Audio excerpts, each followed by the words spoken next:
Hi, everybody. Welcome to the Gagnon Atelier. I'm your old pal, Tim Gagnon. And today on the Modern Masters podcast, we have got my dear friend, Rob Woodrum. I am really excited to talk to you guys and to bring him on and talk to him. You guys are going to love Rob. He has got such a great story. He has got one of the coolest projects that he has created that we're going to be talking about that is now available on comixology.com. I think it's .com, but Comixology is a website where you can purchase comic books online digitally. And so it's really cool. And I think that you're going to love to hear his story and what brought him to create his comic book and his graphic novel, if you will. And we're going to be talking about all kinds of things like that. He and I have a little bit of history, so we're gonna share a little bit about some of that too. And I think you guys are gonna have a great time today. So don't forget, if you're watching this, hit the share button, hit the like button, or if you really want to help us out, hit the button that says do a watch party. If you do a watch party, what that does on Facebook is that will actually send a message to your entire friend list and say, hey, I'm watching this video, come watch it with me. And it's a watch party. And so that's how it works. It sends out this mass thing, letting all your friends know that you're watching something and inviting them to watch it too. Then all they have to do is click on it and boom, they're watching it with you. So if you could do that, do a watch party, man, I appreciate that so much. And if you can, otherwise, just hit the share button or hit the like button and send us some comments, ask some questions. We can see them here. So let us know what you're thinking. And if you got any questions for Rob, that would be great. I'm going to actually go right now and I'm going to do my watch party and do that right now. I'm not sure. There we go. Boom. And there it is. I've done me a watch party. See how easy that is? Piece of cake. So, all right, everybody. With that said, we're going to go like this. And boom. There you go. I did my watch party wrong. I just had to redo it. So I am doing my watch party officially. Bam. Tim Gagnon's watch party on the Gagnon Atelier page. Piece of cake. And see that? I had to turn off my Facebook page so that you don't hear both. All right, guys. Well, with that said, let's bring on Rob here. Let me scroll so that we can find where he's hiding on my thing. There he is. And here he comes. Boom, there you are. Welcome, Rob. Thank you for coming, man. We're so excited you're here. Thank you for having me. Awesome. Look at you with all your comic book art in the back. I love it. So you and I have known each other for quite a long time because we're both old. That's right.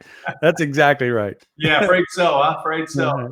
So we met, we met around, I want to say 94, 95 when I was getting out of the military. Yeah, that'd be about right. And we had a mutual friend who was in the military. I think he was attending your church. He was. Because you are also a pastor. I am. And so he and I had met, and he put us in touch, and then we started doing some things together. So, you were working on a comic book at that time, an independent comic book, and I think that's how come he connected us, just because of our mutual interest in doing comics. That's right. Yeah. It was I was doing a comic called The Unforgottens. Yeah, and that was a Christian superhero comic book. Kind of Frank Peretti kind of stuff, because it was very Frank Peretti-ish. It had my main character. He wore the armor of God, which to me, from the book of Ephesians, which is like the ultimate super suit to me. Yeah. It always reminded me of Hawkman. Yeah, a little bit, because he had the wings. I'm a huge Thor fan in the comics, and so the winged helmet, and especially Walter Simonson's era when he did Thor in the golden and blue armor. Yeah, I just saw that. I was like, oh man, I just loved it. And so he's really the look of I've changed his look over the years, but the initial comic was very, very Walter Simonson Thor. So There you go. Now, when I got out of the military and I was doing comic books, I also still needed a job. And so one of the things that had happened was the owner of the Laguna Beach Christian Retreat, which is this big youth resort. For those of you that don't know, it's one of the largest Christian youth camps in the country.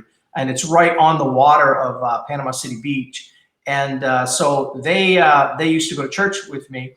And Miss Pat, the owner, she came up to me after church one day and she said, "The Lord told me to hire you as our new airbrush artist." And I said to her, I said, "Oh, really? He did?" And she said, "Yes, he did." And I said, "Did he also tell you that I've never seen an airbrush in my life?" Did he also give you an instruction book? And she said, she looked at me, the beautiful thing about Miss Pat, who is now with the Lord, but she didn't understand the word no. And so she looked at me, and she said, "You'll learn. See you in 2 weeks." Oh, okay. And so I called you, and you graciously agreed to teach me how to airbrush in your garage. And that's one of those weird things about back in the day when airbrushing was the big thing. It was almost like this secret that you passed along through different channels. Like the guy that taught me how to airbrush, I taught you exactly the way he taught me, which was basically get a sheet, put it on the wall, and start doing rat tails over and over again. Anyone who airbrush knows that phrase, but fill up a bed sheet full of rat tails, and by the end of it, you can do almost anything. So. Oh yeah, it was funny. Yeah, the thin lines. Yep. I remember doing the alphabet. Oh man, the alphabet, right? And that's what killed me. I could paint anything, but man, the lettering always killed me. I was the worst at lettering. Me too. Which in the airbrush world, that's kind of important. Okay, so figure I'm the one who taught you, which is why I was terrible at lettering too. So all I did was just pass on the joy of. Oh, there you go. There you go. So it's your fault. It is. I'll take that. There you go. That's funny. But and then from there I went and I worked 6 years there airbrushing. Wow. And that was back in the day when you could make crazy money airbrushing. Oh yeah. And it was brutal work. I mean, you'd work from like 3:30 in the morning. You'd get there at 10 in the morning and work till 3:30 in the morning. And we had a hammock in the place. I would just lay down and sleep there some nights and then just keep working. But you did that for like 18 weeks and then you were done. So you had to be careful with your money. And I started airbrushing back in the early 80s. There was a place called Surf Hut down here on Panama City Beach that had a sand floor and stuff. And I'm telling you, we worked 12-hour shifts and barely had time to eat. But back in the early 80s, I'm making $1,000 a day. It was crazy. Yeah. I remember those days. And then it just kind of went. Yeah. I don't know. Dropped. It became less sophisticated, as the whole way in which we were able to acquire artwork and get artwork on apparel and stuff like that. Suddenly the airbrush seemed a little bit primitive in the whole thing. Right. I think you're right there. But because now, I mean, it used to be every single shop on the beach from here all the way to Pensacola, which is 3-hour driving, had an airbrush shop in it that was doing just as well. Yeah. And then now here in Panama City, really there's an airbrush shop in the Walmart and that's it. Yeah. And that's, I don't know if that's Mark Rush's thing and he's done well in that. He did well. And I got other friends that are still guy by the name of Chris Tim, who was one of the most phenomenal artists in those early days, late 70s, early 80s. I would pour through his book and just, be envious. He actually goes to my church now. So it's cool. I got to see him and he's still working. He's still actually airbrushing. Well, nobody's working right now, obviously. Right. With the coronavirus. The quarantine. Yeah. So, see, we're ahead of the game. We've been doing this over the internet now for weeks. So the Gagnon Atelier is always been this way. So if I didn't have Facebook, I wouldn't even know there was anything going on because I never leave the studio. This isn't a quarantine for you. This is Friday. It's normal. There's nothing has changed for me at all. Right. But all right. Well, hey, let's transition over to talking about your artwork and your background a little bit. Lifelong artist. I mean, talk to me about how you got started going pro as an artist. Well, pro. Yeah, that carries implications. You never got I'm a not willing to dollar. own that. You are. You're a pro. But I've always done art. I've always been involved in doing comics, and I would say what really launched me into that type of career is I answered an ad. I mean, obviously, I was doing airbrush T-shirts down here in Florida when I lived here. I moved up to Indiana, and there's no market for that up there. But I answered an ad for an airbrush artist that ran in the paper. This is back in the 80s. And it was a guy who was doing multi-original oil paintings with an airbrush down in his basement. And he just needed basically sweatshop workers to just mass produce these paintings. So I did that. And that transitioned into me doing paintings that were done for print on canvas. So there was a whole industry in that before the year 2000. That was a huge industry. And I was under contract with the company. I was doing all right. It was actually kind of fun. I mean, I would just work, the whole time my kids were in school. I was out in the garage just painting paintings. And then I also did a comic strip for Group magazine. And I don't even know if they're still around anymore, but it was a youth pastor's magazine. I did that for 11 years. Oh, wow. And so between the comic strip and the print on canvas paintings, that's what really launched me into that. And then I was always just kind of sending out,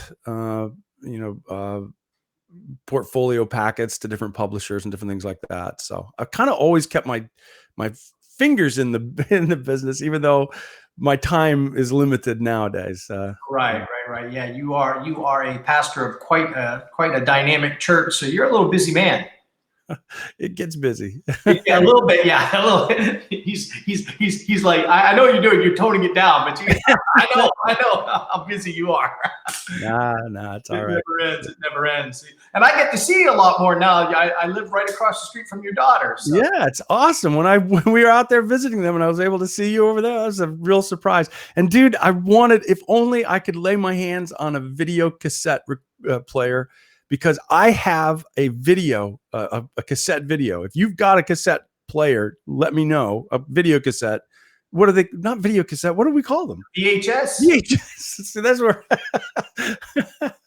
Anyway, I've got a VHS tape of you and I doing an interview just like this back in the early 90s when you had a TV show on Knowledge. That's right. I had a show called Talking About My Jesus. That's right. Yeah. And so you invited me on, and it's hilarious because it's early 90s.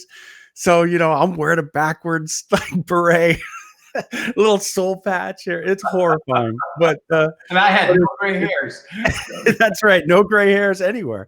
So it was, that's the way. It was a real good throwback there to see that when I saw it. I don't have a way to show it. Otherwise, I would have recorded that thing and gotten it to you. Yeah, that show was a good time. We had some pretty crazy things, and me and a guy named Chris Tripp would do he was my video guy, and he came and visited. He was in town not too long ago. Yeah, he was. He is. I can't remember the country he is in. I think it's South Korea. That's right. Yeah, I think that's what it was. But it's funny because his daughter and my daughter are quite good friends, and they do things at church all the time together, which is funny because he and I used to do the TV show, and we would have so much fun. But we would do the craziest. We would go bungee jumping and call it rapture practice. That was fun. It was fun. So we would do things like that all the time. So, but so in your art career, what was the draw towards comic book art in particular? Because like you said, you were doing artwork for prints, and back in the day, prints were the big thing. Not so much anymore. And basically what happened there was the market just got flooded with prints, and so prints were no longer valuable. People wanted originals now. Well, exactly, and the whole industry got democratized when all of a sudden you had places like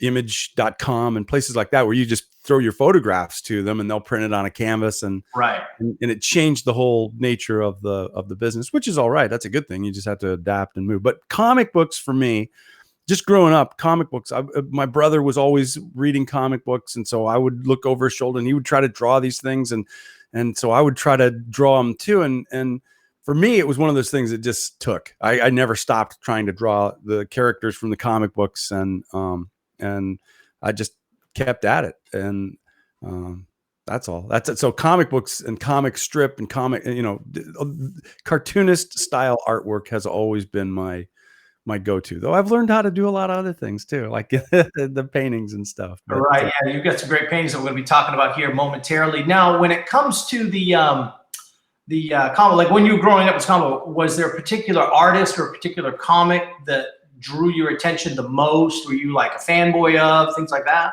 Always Batman. You can't see it, but I got Batman everywhere. And I got Batman action figures all over the place. But it was Batman and Neil Adams. Neil Adams. Oh yeah, Neil Adams, man. He was. Yeah. And I've since moved away from that. I'm not of course, Neil Adams is the quintessential comic book artist from the 70s, but absolutely, I actually moved over to artists that had a simpler, cleaner style.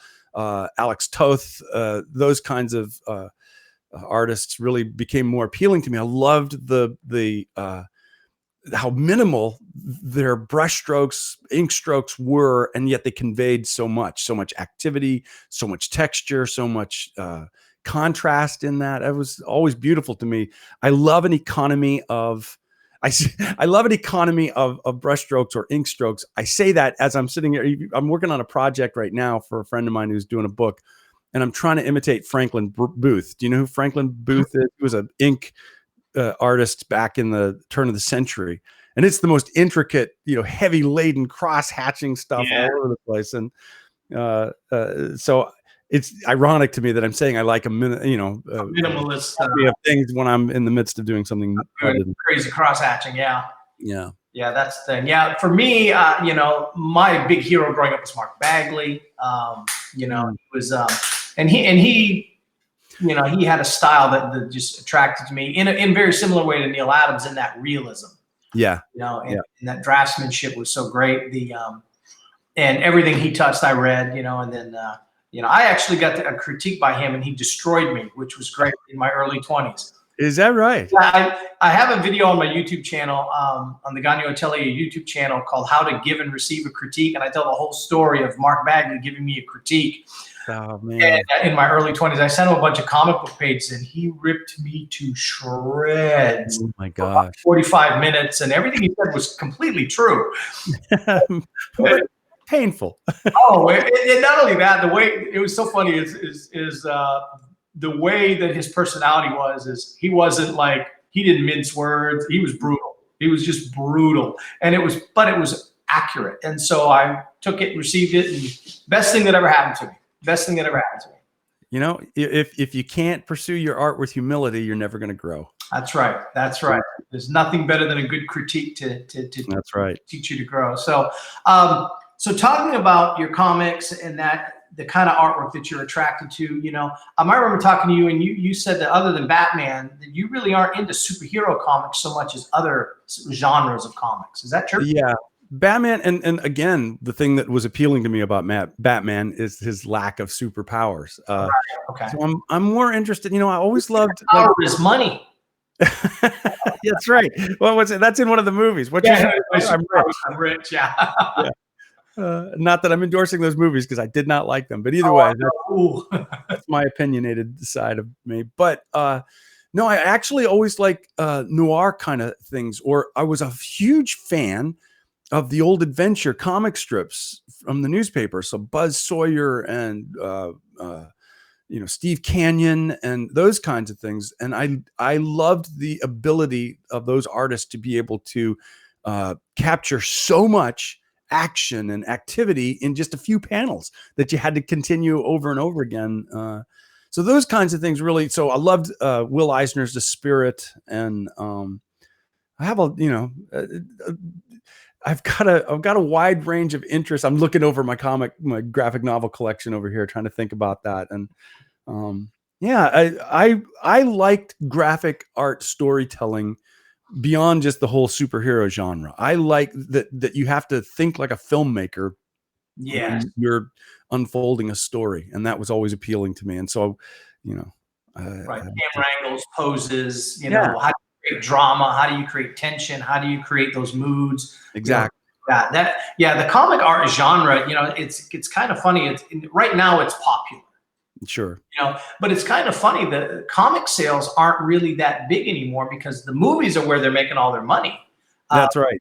But the actual, and it's so funny because every Marvel movie is based off of kind of like, my wife, when we go see a Marvel movie, she goes, "I know you know what's going to happen." And I'm like, well, yeah, the story is like 20 years old. We're the most miserable people to go to one of those movies with because we know the plot, and B, we're going to be upset with however they did it. They did it wrong. Thor doesn't do that. He wouldn't say that. But I remember we were at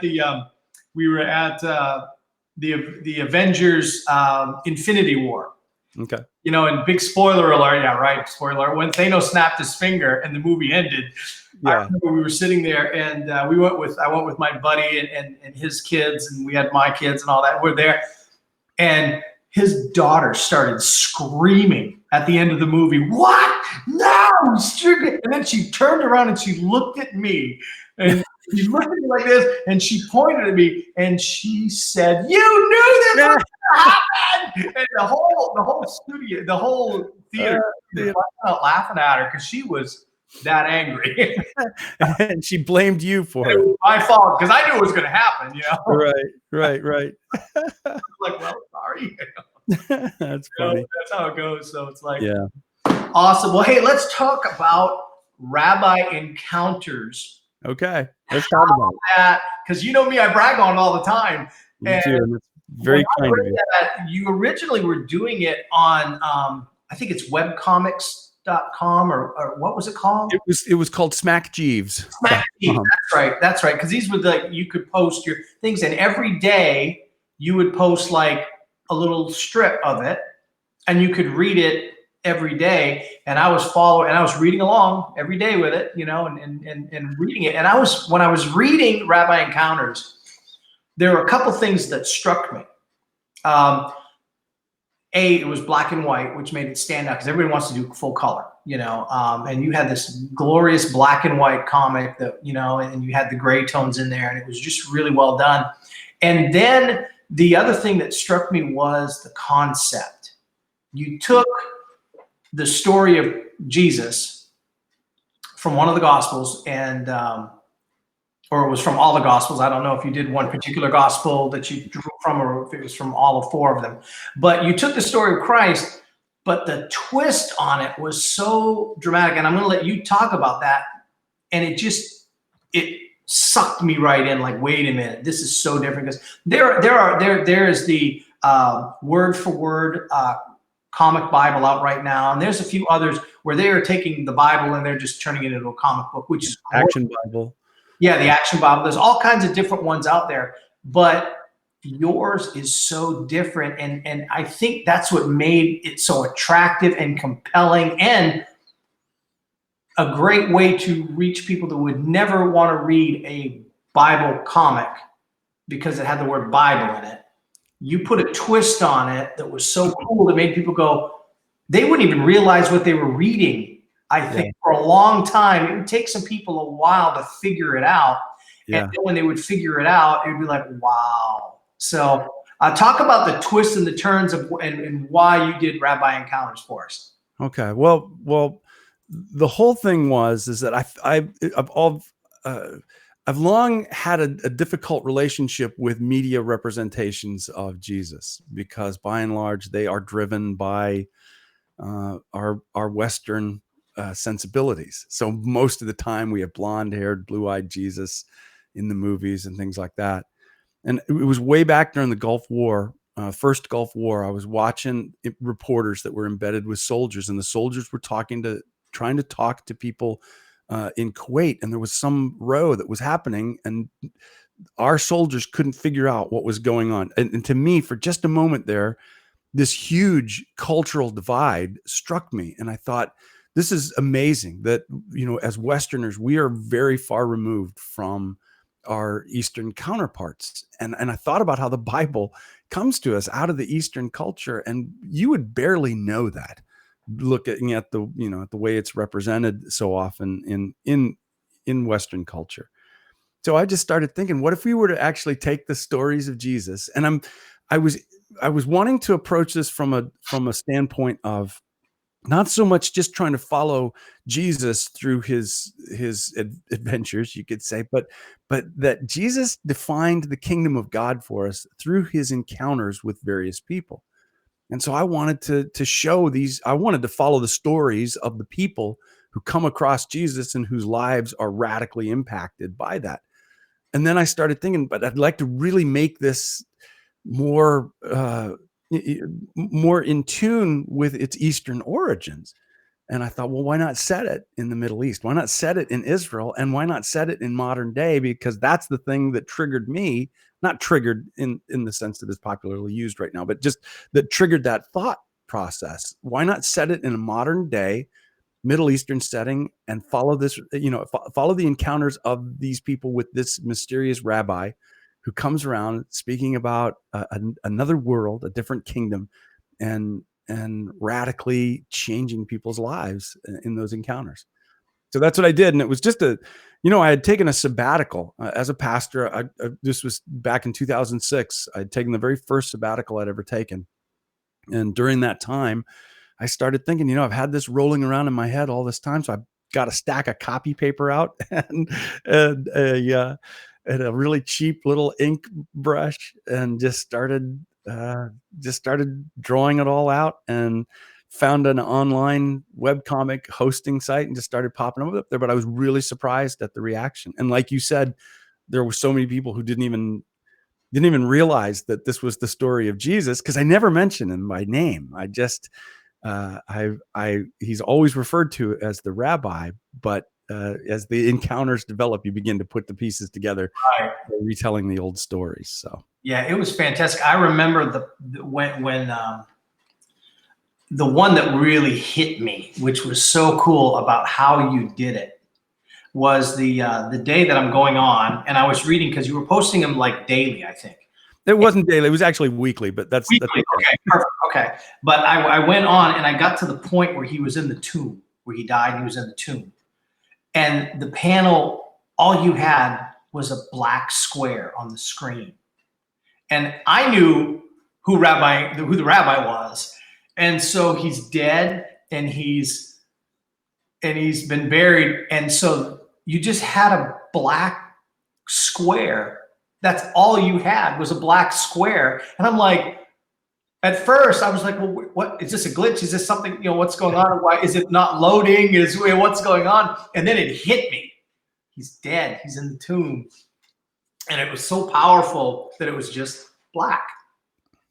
And it spoke volumes, that blank black square. It was so powerful. It really did. It knocked me off my seat. I mean, it really was. Well, that's cool. That's cool. It kind of hurts because all the effort I put into all the drawings, but you like the black square. Yeah. I'm kidding. It's kind of funny, but yeah, I get you. But at the same time, that's the storytelling aspect of comic book art that we alluded to earlier. Exactly. How do you tell a story visually in comic book art, right, sequential art, to create that drama, to create that emotional response in your viewer, those dynamic images? And sometimes the minimalist approach is 10 times more powerful than any drawing that you could do. I agree. And so it was really, really, to me, that was like just a powerful, poignant, thought-provoking day, sitting there. That's cool. Like having a little devotional moment by staring at a big black square on the screen. And I'm like, that's cool. Oh, that kind of thing. Well, I'm going to show some of your artwork here from the Rabbi Encounter so people get an idea. And when we show these panels, go ahead and tell us a little bit about what your thought process was here. Okay. And I'm going to hide us. So I'm going to put this on solo so people can see it. So what about this one right here? This is when you were talking about the soldiers and everything else. What is this story, this part of the story about, and talk about it? Okay. Well, again, so I've already told you that we're pulling from the the biblical encounters, the stories from the Gospels, the encounters that people have. So here, this was my test case. This was my guy that plays out the aha moment that I had. So instead of a Roman centurion, we've got a captain in what is clearly a Western army, and he's referred to as an occupying force. And we've obviously got parallels with all of these. I wouldn't call us occupying forces, but forces that are in areas that are not intrinsic to our own culture. And Right. So I just had this play out. He's got a corporal back at his own base, and he's heard about this rabbi who can do miracles, and so he heads out, and so we're seeing it all. And this is how I decided to tell the story, was through stream of consciousness. So we're getting an insight into people's thoughts as they have these encounters with this rabbi and are trying to puzzle through what it is that he's done, what it is that it means that they've had this encounter with him. And so this is, on this particular page, it's the after thing that takes place. He gets back to his base, the corporal is well, and he's trying to puzzle through what that means. Awesome. So let me show you two more here. Now, this is one that I also really, really love here. I'm going to show this in the stream, and I'm going to put it on the solo so we can see it. Okay. And well, talk to us about this one. Again, what I was trying to do was try to figure out what are the modern day parallels to the things that we read about in the Gospels. So when Jesus has an encounter with a woman at the well, that was, a meeting space. Those people had to go and do these necessary things of drawing water and stuff like. Well, we don't have that in our world today, but what we do have is laundromats. Bingo.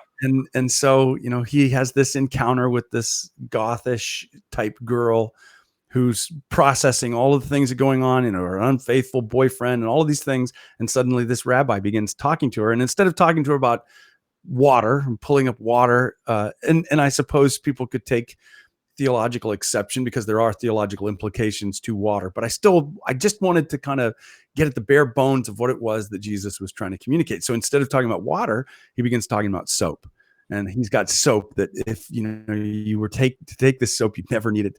You never need cleansing again, that kind of thing. And right, tried to make as close of a connection as you could.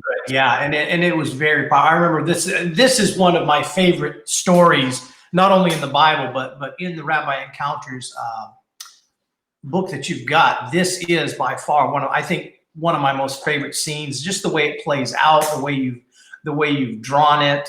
It's a great, powerful story.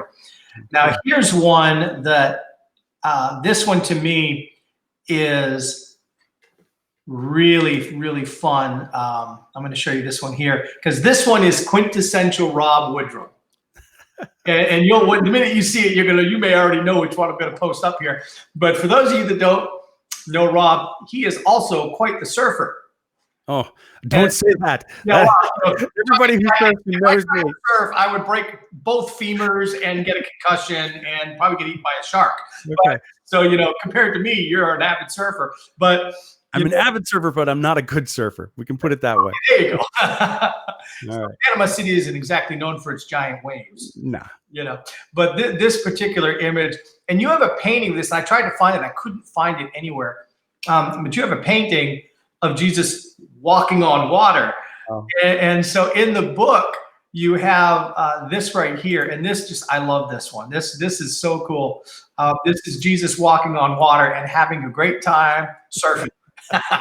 Yeah, that's probably my favorite story in the whole book, just because it was fun to piece together. I mean, honestly, think about it. If you're out on the water and you're able to walk on it, are you going to just stand around stoically like we usually see? I feel like you'd have a little fun out there. But yeah, I mean, I would imagine that too, because the water's moving, so the ground's moving. How are you staying? Yeah. It's like yeah, that would be fun. I would think so. Yeah, and that was one of the other things is like Jesus isn't supposed to have fun. Jesus is all stoic and boring and blah blah blah and religious, and no, you've got him having a blast. And that's the other thing that I really enjoy about Rabbi Encounters is that your portrayal of Christ is very different in comparison to what we normally see in most modern depictions of Jesus. Like you mentioned, the blonde hair, blue-eyed Jesus. My first Bible that I got my hands on when I gave my life to Christ was a children's Bible. It was the Golden Books Children's Bible, and Jesus literally has blue eyes and yellow hair, not blonde hair. It's yellow hair, and the devil is actually wearing a red spandex bodysuit and a pitchfork. You know, so it's like, there it is. Yeah, that was it. You know, and that was the only Bible I had. I read it, you know, and it was like, but that's all I had. And mind you, I gave my heart to the Lord in my like 17 years old. So I was 17 to about 20 years old before I got a real grown-up Bible. Right on. Your portrayal of Jesus is not your typical stoic, you know, depiction that you see. Well, you know, that's one of those things. My dad wrote a poem many, many years ago where he talked about that. Why do we never see Jesus depicted as smiling? So that has always kind of influenced me in my thinking and my imagination about Jesus. Though I'm going to say that there are some changes. There's a show out right now called The Chosen. Yeah, I love it. Have you seen that? Oh my goodness. That thing is amazing. Yeah, and I have never been a big fan of Jesus style movies where you're filling in the blanks. There's a lot of movies out there where it's just straight from the Bible, and that's fine. Mm-hmm. But when they, you know, when they're trying to fill out the story and provide the details and historic context, 90% of the time they get it terrible. I mean, for me, I just, as somebody, the story itself means so much to me. I've invested most of my life in studying it and learning it, and so when I see it handled improperly, it distresses me. Right. But this show, The Chosen, is just like one of the best things I've ever seen. It really is. Cool. So, hey guys, if you're out there and you've never seen The Chosen, you download the app. You download the Chosen app. It's free. You can download the movie. The way you can pay it forward too to help support it. Have a button on there that says "Pay it forward," and what you're doing is you're paying for somebody else to be able to download it for free. And the more you donate, the more people can download it. But it's a seasonal show too, which is kind of neat. It's got like, this is the first season, and then they're trying to put season 2 now. So it's kind of neat. But yeah, I did. I'm glad you brought that up, because I did see a kind of a correlation between your depiction of Christ in Rabbi Encounters and The Chosen, and the kind of the way that they portrayed it. So maybe they read Rabbi Encounters. I was going to say mine started in 2006, but oh yeah. Well, I don't know. I doubt that they had any influence at all, but I like it. I love their portrayal there. That's really cool. Yeah, and you know, it's kind of funny. Speaking of like a TV series or a movie or something like that, you know, I could see something like Rabbi Encounters being done that way in a television series or a movie. I think it would play out quite interesting. And who knows how long people would take to figure out the messianic, you know, thing in there, you know? It's interesting. I guess there's a show on Netflix, and I haven't seen it yet, called Messiah. And it's kind of putting the idea of the return of Christ in a modern, I think it's about that. I don't know. Yeah. Sure. You know, that's kind of the thing. My wife watched a few episodes, you know, a little bit of it. And from what I've heard, that show is like, it leaves you guessing, is this the Messiah? Or is it a fraud? Or is it a charlatan? Or is it something else? Is it the Antichrist? Is it Jesus? You don't have a clue by the end of the episode. It leaves you hanging, which is interesting. But I haven't seen the show to comment enough about it. So, but now you also, so you know, like, you know, with Rabbi Encounters, I always call it lightning in a bottle. and because it's now that it's out on Comixology, and for those of you that aren't familiar with Comixology, it's a website where you can download comic books. You buy comic books digitally, and you read them on your computer or on your iPad or on your iPhone. And it's a great way to transition. You know, the hardcover comic books that you and I grew up with, they're not going the way of the dinosaur, but they don't have, like, you know, back in the 90s especially, comic books were selling 2 to 5 million a copy. Yeah. You know, and so the 90s is what destroyed it. The 90s destroyed the whole comic book industry in so many ways. But either way, it really did. No, you're absolutely correct, because the art got really bad too. Some of the worst stories and the worst Like, oh yeah, ugh, the 90s were not pretty. The 90s No. were not a pretty time to be a comic book fan. But the Comixology kind of saw the way the world was trending, going digital, and so they were really one of the first big ones to start going, and really they're almost the only one that really does this now, where you can buy comics completely online, 100% online, and you got Rabbi Encounters on there. When did it go official on Comixology? Early March, I believe, or mid-March, maybe. Not too long. It was right around the same. I do want to mention that you can actually buy a hard copy. I've got a printed version of it too that's available on Amazon, but it went live on Comixology right around the same time that the print version became available too. Awesome. So you can get a hard copy and a digital copy. Yep. You can kill trees, or you can just watch. You're talking to the grandson of a lumberjack, so I'm all. Yeah. Right on. Let's make some paper. So, but yeah, it's just so being on Comixology, that's going to give you potentially quite a lot of visibility.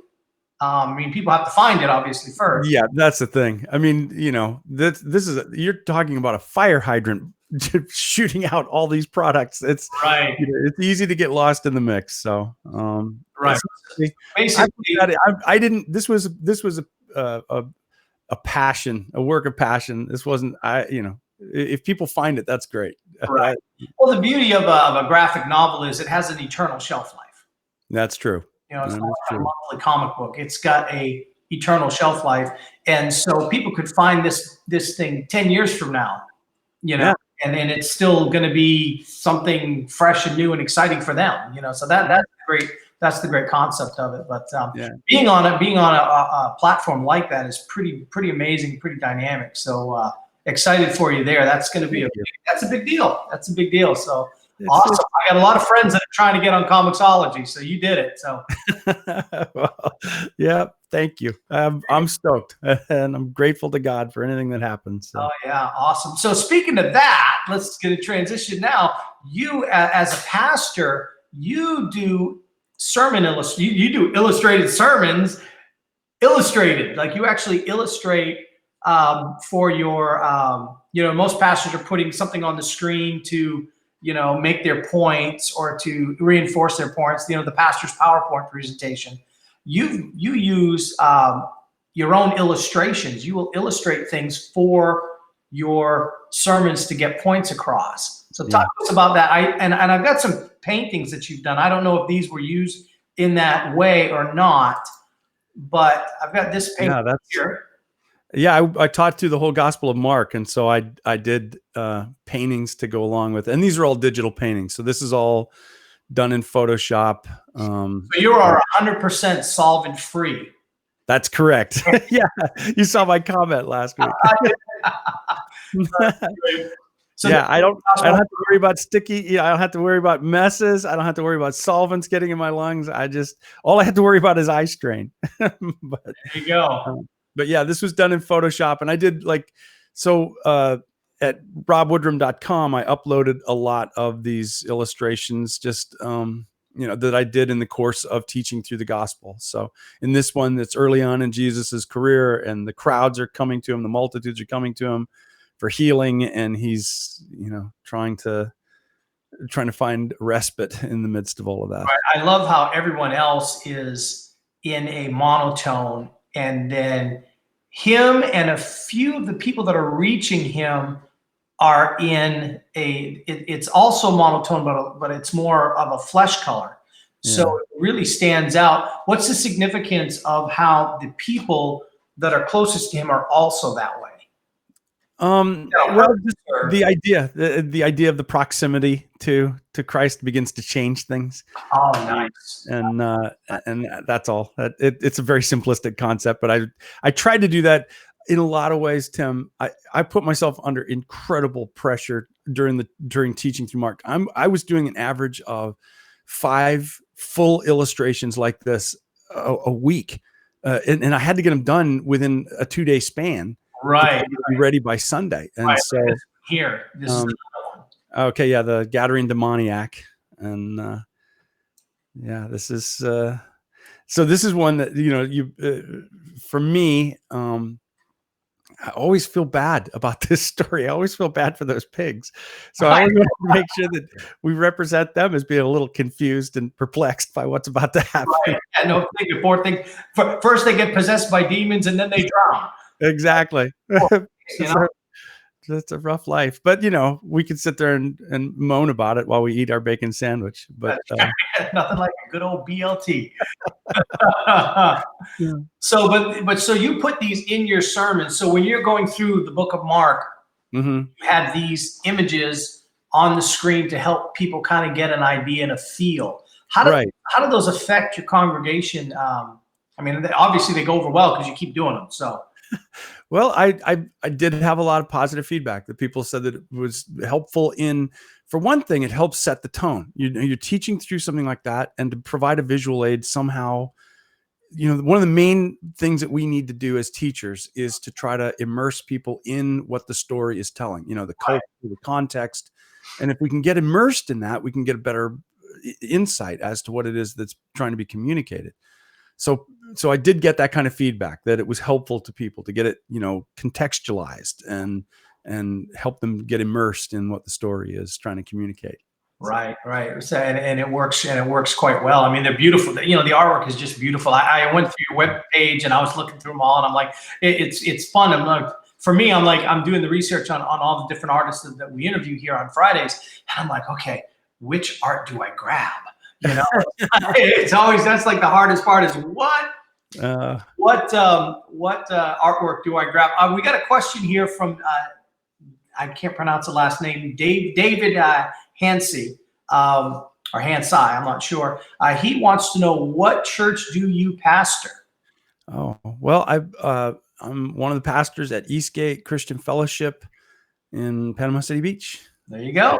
Yeah, and it is a fabulous place to be on a Sunday morning. Now, you do Sunday mornings. Do you do Sunday night and Wednesday night, or what do you do?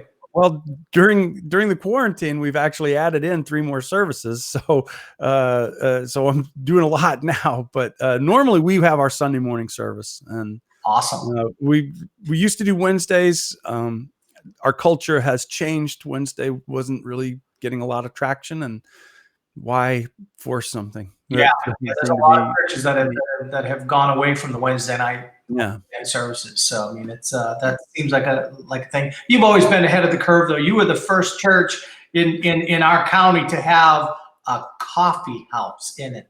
Back in the day, you had the Javalooya Coffee House. Yeah. Oh, ouch. But yeah, it was the 90s. I'm sorry. Yeah. Hey, it was great. I mean, I didn't start drinking coffee till I was like 41 years old. So, oh, really? So it never got me too excited to go to Javalooya, because I'm like, why would people drink coffee? Coffee's for grown-ups was my catch line. So I didn't become a grown-up till I was 41, apparently.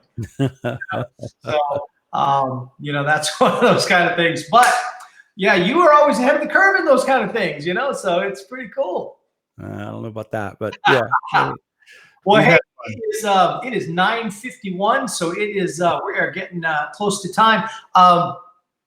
You got anything else up your sleeve? What's your latest, greatest project? You got anything that you are going to try to do next, or that you've got a project that you're currently planning in your head, or?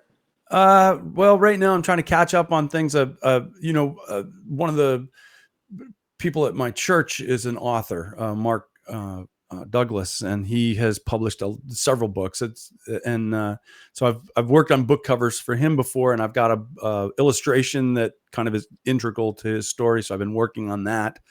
But other than that, honestly, right now I'm consumed with with just trying to keep a community connected when we can't be connected. So right. That is quite a challenge. I mean, I know churches all over the world are like, how to handle this situation. So So you service on Facebook Live? Are you doing your services are you doing Zoom meetings? I mean, right now we do our staff meetings on Facebook, actually on Messenger, and then we do a live stream on Facebook and one on YouTube for our Sunday services. And I still do my illustrations and stuff. So for the YouTube channel, we've got a little mixer of vid blaster thing that mixes in. So like kind of what you're doing here, when I'm making my point, they can put it full screen, and I got my illustration there to help make the point. We're going through the book of Job, which somehow seems timely to me, but oh yeah, that does actually. That does actually. That's pretty wild that you're hitting that. Now, did you plan to do Job, or did it just sort of happen?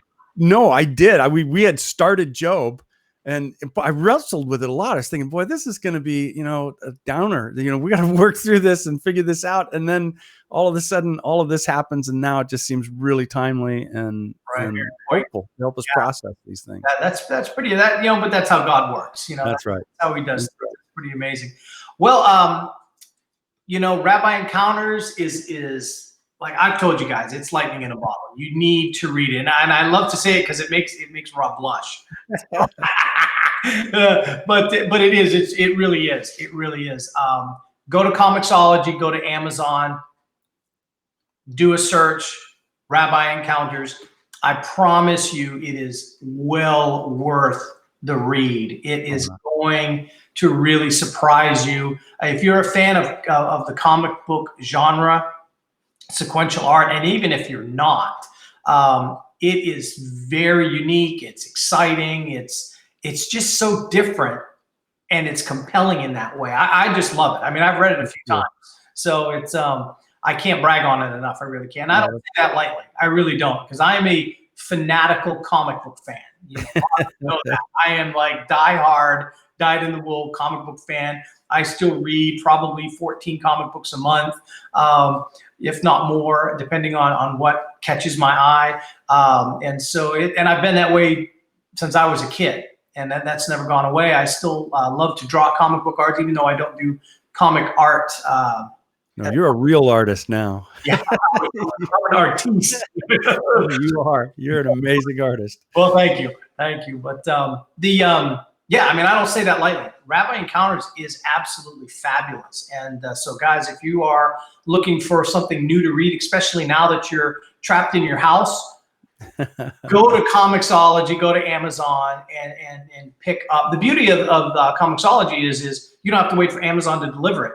You buy it and you're reading it within seconds. That's right. And so it's a really great way to do it. But yeah, go to Comixology, go to Amazon, pick up Rabbi Encounters. It will really, really, I think, impress you. And it will change, I think, a lot of the ways that you might view the gospel. And also make you want to turn and maybe read the gospel yourself. Right on. Like, well, he said this in Rabbi Encounters, but then try to find exactly where that is, maybe in the Gospels. And so and I see him lighting up like a Christmas tree. That'd be the happiest. That'd be the happiest byproduct of all. Exactly. Get people into the Word. So, well, Rob, thank you very much for coming on. I really, really appreciate you. You have always been such a dear friend, and I love you to death. And so we appreciate that very much. And we're going to wrap this up right now. And so we're going to say goodbye to you. And then we are going to just do the little things at the end. And then I'm going to be talking to Rob after this goes off the air. So, all right. Thanks for having me on, Tim. No problem. God bless you. God bless you. All right, guys. Well, there he was, Rob Woodrum, the pastor of Eastgate Christian Fellowship in Panama City Beach, but also a fabulous artist and the creator of the Rabbi Encounters graphic novel. I'm telling you, you got to check it out. You got to read it. I love how we are, we get all kinds of different artists on here. I'm a figurative portrait style artist, and I do, narrative figurative art, and but it's fun to get other genres of art on here and talk about. We don't just always have to have figurative artists on here. We've had acrylic painters that do non-representational. We have had landscape artists. We've got now a comic book artist, and so we've got some great people coming up. And we've got one coming up here real soon, which is let me give you some of the people that are coming on. We've got Simi Jackson from Rosemary and Company Brushes. They are a company that makes the no joke best paintbrushes, period, bar none. She's going to be coming on and talking to us about paintbrushes and what brushes are, best, what, all that, what makes a good brush, what makes a bad brush, how to take care of your brushes. She's going to be talking to us all about that. We've got, now I'm going to be honest, I'm totally geeking out. This guy is a no joke legend. We've got Virgil Elliott's going to be coming on. I'm going to probably lose my biscuits when he comes on. He is pretty much the guru of oil paint. He wrote a book called Traditional Oil Painting. This guy knows everything there is to know about oil paint, period. I mean, he wrote the book on oil paint, and he has got all the latest information, all the, why you should use this white and not this white, all the different colors, how they're made, everything. He's going to be fantastic. We've got Lacey Lewis also coming on here pretty soon, and we have got a ton of others that are in the queue. So I'm really excited over the next coming weeks. So guys, stay tuned, spread the word about this. Again, hit the share button, hit the like button. Check us out if you haven't already liked the Gagnon Atelier Facebook page, and do that for me. And also, if you have, check out our YouTube channel, Gagnon Atelier on YouTube. We've got some great videos on there. And what's cool is now that we've got so many videos of these interviews in the queues on Facebook Live, I'm going to be posting them also on YouTube so that you can watch them again. So with that said, guys, I'm your old pal, Tim. And just remember, God loves you, and so do I. We'll talk to you later. Bye-bye.